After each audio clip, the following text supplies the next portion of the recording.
उमापति महादेव की। देखो, मन के ही ऊपर निर्भर करता है कि मन के हारे हार है और मन के जीते जीत। और कहें कबीर हरि पाइए मन ही के परदे। जिसका मन जितना सही हो जाएगा उतना ज्यादा आनंदमंद रहेगा। सामान की बात नहीं, किसकी बात है? मन की। और जिसका मन जितना उल्टा रहेगा उतना ही बेचैन रहेगा, चाहे उसके पास सब व्यवस्थाएं मौजूद क्यों ना। बंधु, एक छोटी सी कहानी आपको समझाते हैं कि किस प्रकार से कि दो स्त्रियां हैं, जितने बच्चे उसके हैं उतने बच्चे उसके हैं, उसके पति हैं उसके पति हैं। जितना पैसा लगभग उसके पास उतना पैसा, मतलब दोनों के लगभग बराबर है। व्यवस्थाएं से, घर मकान भी वैसा है, दोनों की व्यवस्थाएं बराबर है। दोनों के पति वही काम करते हैं, बराबर वेतन मिलता है, घर की व्यवस्थाएं बराबर है, बच्चे मतलब सब उसके पास लगभग बराबर है। अब संजोग से दोनों के पतियों की मृत्यु हो गई। क्या हो गई? अब पति की मृत्यु हो जाती है तो स्त्री बेचारी बेचैन रो रही है, बिलख रही है कि अब पति वाला काम कौन करेगा, है? बच्चे कैसे पलेंगे, कौन मुकदमे की देखभाल करेगा, कौन क्या करेगा? परेशान है, रो रही है, बिलख रही है, तड़प रही है। चूंकि पति की मृत्यु हो जाने पर पति की भी ड्यूटी की जिम्मेदारी किसकी हो जाती है? पत्नी की। अपना तो पत्नी जो काम करती थी वो तो है ही, और पति नहीं है तो उनका जो काम है वो भी, पति एक सहारा, मजबूत होते हैं, जिम्मेदार होते हैं। किसी ने कहा कि पति अगर बीमार खाट पर पड़ा हुआ है तो वो भी कीमती है कि नहीं? जिसका पति मर गया और एक का बीमार खाट पर पड़ा, दोनों में से कौन सही है? जो खाट पर पड़ा हो तो कम से कम विधवा तो नहीं खा रहा है, नहीं? इसमें लोग कहेंगे भाई इसका पति है, उम्मीद भी आज बीमार है, कल ठीक हो जाएगा। जिसके है ही नहीं उसको समस्या हो गई, अब है ही नहीं। अब वो इतनी बेचैन और दुखी हो गई कि मेरे पति अब ड्यूटी करते थे, कौन ड्यूटी करेगा? जब पड़ोसी से लड़ाई झगड़ा था, मुकदमा चल रहा था, कौन उसकी देखभाल करेगा? बच्चियां बड़ी बड़ी हो रही, शादी लायक हो रही है, उनकी शादी का विवाह कर, मतलब इतना रो रही, दुखी हो रही है। और जो बच्चे हैं, जब माँ रो रही है तो बच्चे भी व्याकुल हैं, दुखी है, ना खाना बना रही है टाइम से, ना कुछ कर रही है, ना कुछ, बेचैन है, व्याकुल है। और जब खा नहीं रही, पी नहीं रही, धीरे धीरे और कमजोर हो गई, बीमार पड़ गई। दूसरी स्त्री है, उसके पति की मृत्यु हो गई। ध्यान देना कैसे मन का सही और ना सही हमें सुख और दुख देता है। अब वो विचार करती है, वो समझदार थी, ज्ञानवान थी, उसने विचार किया कि अब मेरे पति की मृत्यु हो गई, अब हम पति पत्नी दोनों मिलकर ड्यूटी को, बाल बच्चों का पालन कर रहे थे, अब वो ड्यूटी मेरे सिर पर आ गई, अर्थात अब मुझे पति का भी काम मुझे ही करना है। अभी उनकी याद में मैं रो रो कर मर भी जाऊंगी तो वापस लौट कर आने वाले नहीं। कितना भी रो दुखी हो, हाँ दुखी हो, वापस आ जाए तो बात अलग है। उसने विचार किया अब बच्चों की जिम्मेदारी मेरी है, और पति कहा करते थे कि हम दोनों की ड्यूटी है बच्चों को पालन करने की। अब पति नहीं रहे तो उनकी भी ड्यूटी मुझे ही लेना है। क्योंकि पति का जमीन जायदाद कौन लेता है? उसने विचार किया जब पति का घर मकान जमीन जायदाद सब मैं ले रही हूँ, कौन ले रहा? मैं, तो उनकी ड्यूटी भी तो मुझे निभानी चाहिए।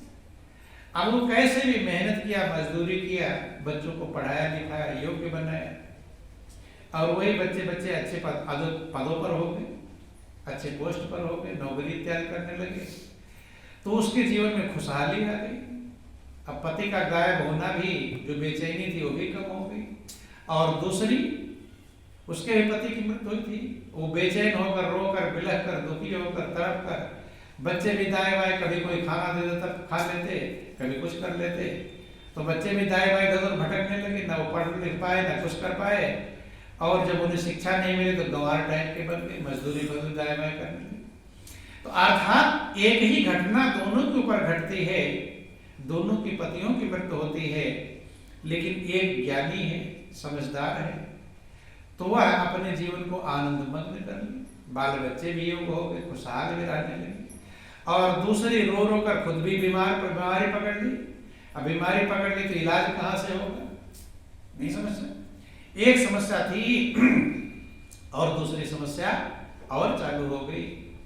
अर्थात एक ही घटना दोनों के ऊपर घटी, लेकिन जिसका मन सही था, मन विवेकवान था, उसने अपने जीवन को खुशहाल कर लिया। और अपने जीवन को खुशहाल किया तो बाल बच्चे का भी जीवन खुशहाल बन गया। और दूसरी वो भी गंवार बन गई, बीमार सी खाट पर पड़ी रहने लगी। बच्चे भी दाएं बाएं भटकने लगे, ऐसे गरीबी में जीवन गुजरने लगा। तो बंधु, ठीक कारण क्या है कि ये संसार जो है इसको ग्रहण करने वाला हमारा मन है। मन अगर सही हो जाए तो नमक रोटी आपको आनंदमंद कर देगा, खुशी दे देगा, शांति दे देगा। कम कीमत के कपड़े पहनकर आप मगन हो सकते हैं, आनंदमग्न हो सकते हैं, बंधु झोपड़ी में खुशहाल रह सकते हैं। लेकिन अगर मन सही नहीं हो पाए तो अच्छे अच्छे महल में रहने वाले लोग भी टेंशन में, चिंता में। अब बड़े बड़े पैसे वालों के बच्चे पढ़ रहे हैं, अच्छे अच्छे कॉलेजों में पढ़ रहे हैं, तो पैसे वाले हैं तभी तो पढ़ रहे हैं। और वो फांसी लगा रहे हैं, सुनते हैं कि नहीं सुनते? क्यों लगा रहे हैं? पैसे कमी थोड़ा है, फांसी लगा रहे हैं। कारण क्या है कि उनका मन सही हो पाया नहीं। घर वालों ने उम्मीद किया था कि पूरा मेरा बेटा तो इंजीनियर बन जाएगा, कोई मेरा बेटा डॉक्टर बन जाएगा, ये बन जाएगा। अब थोड़ा सा पढ़ाई लिखाई में कमी होती है तो सोचते घर वाले क्या सोचे थे, मेरा क्या होगा, जो भी विचार आता होगा। बंधु ध्यान देना। तो इसलिए माता पिता को भी सही होना चाहिए और बाल बच्चों को भी सही, खुद सही रहेंगे तभी बाल बच्चों को सही दिशा दे पाएंगे। ठीक है, संतोष की भावना तभी आएगी जब मन सही होगा। क्या सही होगा? मन सही होगा। मन सही नहीं होगा तो मनुष्य के अंदर संतोष नहीं प्राप्त होता है। और संतोष ही सबसे बड़ा धन है। कौन सा धन? संतोष सबसे बड़ा धन है। लास्ट में जितने संतोष, कितना भी झंझट आ जाए, और अगर संतोष कर लिया तो मगन रह सकता है। और संतोष न, जहां संतोष नहीं है वहीं बेचैनी। महापुरुष कहते हैं, रामायण में लिखा गया कि बिन संतोष न काम न साही, और काम अछत सुख सपने हो नाही। बिना संतोष के कामनाएं हमारी नष्ट नहीं होंगी, कामनाएं दूर नहीं होगी, कामनाएं कम नहीं होगी। किसके द्वारा? और काम अछत सुख सपने हो नहीं। और कामना है मन में तो स्वप्न में भी हमें सुख की प्राप्ति नहीं हो सकती। ध्यान देना, कामनाएं ही दुख का कारण है।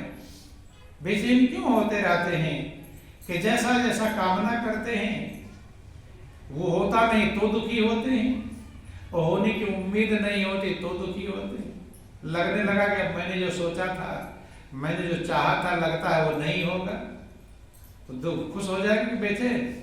भले बाद में हो जाए, लेकिन आपको लगे कि मैंने जो सोचा था लगेगा होगा नहीं, ऐसा समझने लगते हैं तो हो जाते हैं बेचैन कि चाहा था क्या, हो रहा है क्या, लगता है वैसा नहीं होगा। तो महापुरुष समझाते काम अछत सुख सपने होना है। कामनाएं जब तक हैं, चाह जब तक है, ये हो जाए, ये हो जाए, ये हो जाए, ये हो जाए। आपको क्या क्या प्राप्त होना है ये आपके साथ मौजूद है, उसे कोई छीन नहीं सकता, और जो नहीं मिलना है उसे कोई दे भी नहीं सकता। वही गीता का सार आप लोग पढ़ते हैं तो तुम्हारा क्या खो गया जो रोते हो, है? क्या लाए थे जो खो गया? ना कुछ लाए थे, समझ लिया कि ये मेरा है, बस हो गया झंझट, है? उसी के चक्कर में बेचैन हो रहे हैं। लाए कुछ नहीं थे लेकिन मालिक बन गए। क्या बन गए? मालिक। इसलिए महापुरुष कहते हैं कि अपनी कामनाओं को छोड़कर प्रभु की इच्छा क्या है। जो प्रभु की इच्छा गौर किया, विचार किया, परमात्मा की क्या चाह है, क्या इच्छा है, उधर की क्या है। हाँ, प्रयास में कमी नहीं करनी चाहिए, प्रयास हमें करते रहना चाहिए, लेकिन जो हमें प्राप्त हो, प्राप्त में मगन होना चाहिए। जो नहीं प्राप्त है उसमें नहीं। किसमें? पूरी गीता में भगवान कृष्ण ने अर्जुन को एक बात समझाई कि अर्जुन, कर्म में अधिकार रखो, फल में नहीं। और लोग क्या देखते हैं? फल ही देखते हैं कि ये नहीं हुआ तो बेचैन, ये नहीं हुआ तो बेचैन। और महापुरुषों ने कहा था फल में तुम्हारा अधिकार नहीं, कर्म में अधिकार है। किसमें अधिकार है? अर्जुन को, जो अर्जुन व्याकुल था, बेचैन था युद्ध के मैदान में, क्या होगा क्या नहीं होगा यही तो बेचैन हो रहा था। सब वही हाल है सबका। मेरा क्या होगा, मेरे बच्चों का क्या होगा, मेरे पति का क्या होगा, मेरी पत्नी का क्या होगा, इसका क्या होगा, उसका, यही सोचते रहते हैं। क्या होगा? वही होगा जो मंजूरे खुदा होगा। कहते हैं नहीं कि वही होगा जो मंजूरे खुदा, जो खुदा को मंजूर होगा वही होगा। और खुदा का मंजूर तुम्हें पसंद नहीं, खुदा को जो मंजूर हो पसंद हो जाए, झंझट ही खत्म है। तो आज भी जो हो रहा है खुदा को मंजूर है, नहीं समझ में, और आगे होगा भी जो खुदा को मंजूर है। तो ना आज जो खुदा को जो हो रहा है, ना वो हमें, चूंकि परमात्मा को जो मंजूर है वो मनुष्य को मंजूर होता नहीं। परमात्मा कुछ भी कर दे, कितना भी कुछ कर दे, लेकिन हम मंजूर नहीं करते, अलग चलेंगे, भगवान से अलग चलते हैं। चलते हैं कि नहीं चलते? क्योंकि जो जो आपको मिला हुआ है वही तो उसको मंजूर था, लेकिन आपको मंजूर है? बोलो वृंदावन बिहारी लाल। जो जो मिला है आपको वो किसको मंजूर था? वो प्रभु को मंजूर था, लेकिन आप मंजूर करते हैं उसको। आपको मंजूर नहीं है जो प्रभु को मंजूर है। आप अलग अकल चलाते हैं कि ये सही नहीं हुआ तो वो सही नहीं हुआ, वो सही नहीं। इसका मतलब भगवान कम समझदार था, हैं, जो सही नहीं किया है। अब आप समझदार बन गए, अब तुम सही करो। तो ध्यान देना, आज भी जो हो रहा है वो प्रभु का जो मंजूर है वो हो रहा है, और आगे जो होगा भी वो किसको मंजूर रहेगा? प्रभु को मंजूर रहेगा। आपको जो मंजूर होगा वो जरूरी नहीं कि हो जाए, ठीक है? तो किसकी मंजूरी में खुश रहना चाहिए? अपने मंजूरी में कि प्रभु के? हैं? देखो, लेकिन चलाते किसकी है? अपनी। बस ये वो कभी आप सदगुरु चालीसा पढ़ लेना, ईश्वर के दिव्य संदेश, उसमें वर्णन आया कि भगवान कहते हैं कि मैं चाहता हूं तुझे रोज का रोज दे दूं, आज का आज दे दूं और कल का कल दे दूं, हैं? लेकिन तू क्या चाहता है? तो सब अभी दे दो, हैं? क्या चाहते हैं? कि सब अभी दे दो। भाई आज जो देंगे उसे आज खुशी पूर्वक ले लो, अब कल जो देंगे उसे कल खुशी पूर्वक लेना। लेकिन आप नहीं ले पाते। आज जो दिया है उसे खुशी पूर्वक नहीं ले पा रहे, ले रहे हैं, मगन हैं, धन्यवाद देते हैं। बोलो वृंदावन बिहारी लाल। बासी चाहते हैं, अब 10 दिन का भोजन इकट्ठा देते तो सही रहेगा, है? आप भी भोजन बनाते हैं तो आज का आज बनाते हैं और कल का कल बनाते हैं। आप भी 10 दिन का इकट्ठा बना लो, खाते रहो आराम से, सही रहेगा? सही नहीं रहेगा। ऐसे ही परमात्मा कहता है कि मुझे जो तेरे लिए करना है वो मैं कर रहा हूं और करता ही रहूंगा, उसमें कसर नहीं करूंगा, ठीक है? और मैं तुझे जो देता हूं उसे तू खुशी से लिए जा, उसमें शिकायत मत कर, अर्थात उसका विरोध मत कर। चूंकि विरोध जो करेगा तो अपनी अकल से तो उसे बदल सकता नहीं, और जब विरोध करेगा तो मुझे धन्यवाद भी नहीं देगा। धन्यवाद देगा? जो धन्यवाद प्रभु को कौन देता है? कि जो प्रभु जो दे रहे हैं उसमें राजी होता है, खुश होता है, वही धन्यवाद देता है। और जो राजी ही नहीं है वो खुश धन्यवाद देगा? तो कहते हैं तू अपनी अकल से उसे बदल भी नहीं पाएगा, ये नहीं कि मैंने जो दिया तो और कुछ ले ले, जो दूंगा वही लेना पड़ेगा, राजी से लो या गैर राजी से। भाई जिसके पति की मृत्यु होनी है, अब कोई कितना भी उपाय लगा ले, जब उसका टाइम आ गया तो मृत्यु तो होगा ही होगा। तो राजी से ले लो या गैर राजी से ले लो, तो लेना ही पड़ेगा। तो कहते हैं कि जो मैं दे रहा हूं उसका विरोध मत कर, उससे तेरे और अपनी अकल और बुद्धि बल से तो उसे बदल नहीं पाएगा, और विरोध करने से तेरे धन्यवाद में भी कमी आएगी। धन्यवाद नहीं दे पाओगे, राजी नहीं रहोगे, धन्यवाद भी नहीं दे पाओगे। तो आज वाला जो धन्यवाद नहीं दे पा रहे, कल वाला धन्यवाद दे दोगे। कल जो सोच रहे काम हो जाए तो भी धन्यवाद। इसीलिए मनुष्य कभी भी धन्यवाद नहीं दे पाता है, क्योंकि प्रभु जो देते हैं उसे खुशी पूर्वक स्वीकार करता नहीं, प्रसन्न नहीं रहता कि ए मेरे मालिक, आज जो तूने मुझे दिया है, बहुतेरों को ये भी नसीब नहीं। बहुत बहुत धन्यवाद। आज अगर धन्यवाद देने लगेगा तो कल भी धन्यवाद देने लगेगा। महापुरुष समझाते हैं इसलिए कि जो कुछ प्रभु से मिला है उसका धन्यवाद ऐसा न मानो, कृपा समझो, ये भी ना देता इसमें कम करा क्या कर लेते, कोई उपाय नहीं। और दूसरी चीज ये है कि देगा उतना ही जितना हमने बोया होगा। किसी तरफ से भी समझ ले तो जो प्रभु की व्यवस्था है उसमें राजी रहने में ही कीमत है। अगर इस प्रकार समझ ले कि मैंने जो कर्म का सिद्धांत अगर आप मानते हैं तो जितना हमने कर्म किया उतना परमात्मा ने दिया है, तो भी अगर कुछ आपको लगता कि ये नहीं दिया है तो सोच लो, जब मैंने बोया ही नहीं तो काटेंगे कैसे, तो दुखी रहेंगे। जितना बोया था उतना काट रहे हैं, लेकिन फिर भी दुखी रहते हैं। क्यों? बोया नहीं था लेकिन काटना चाहते हैं, ज्यादा नहीं काटना चाहते।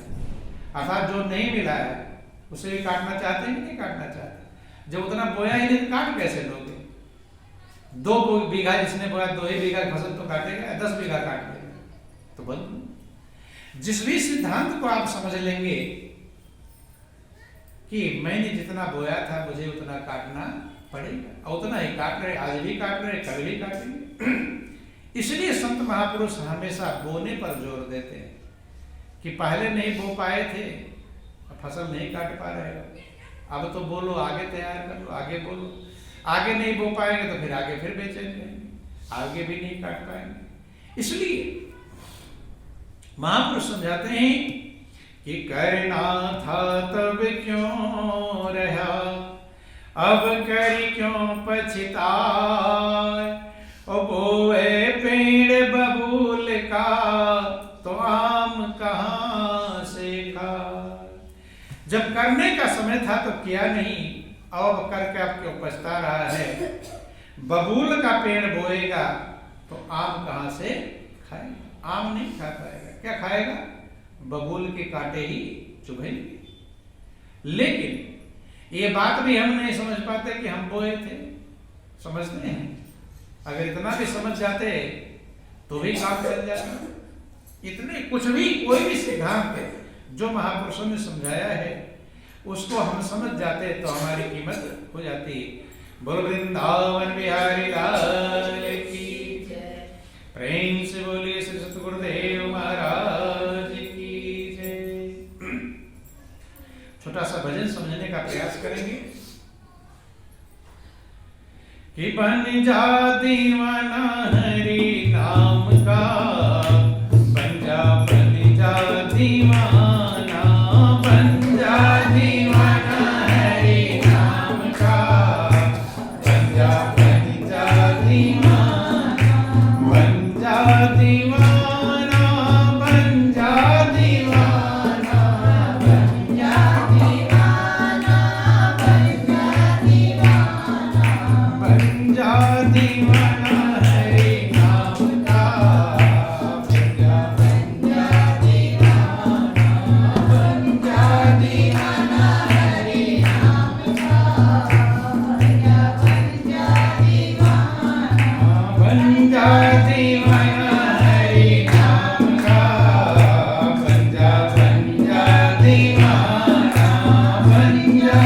दीवाना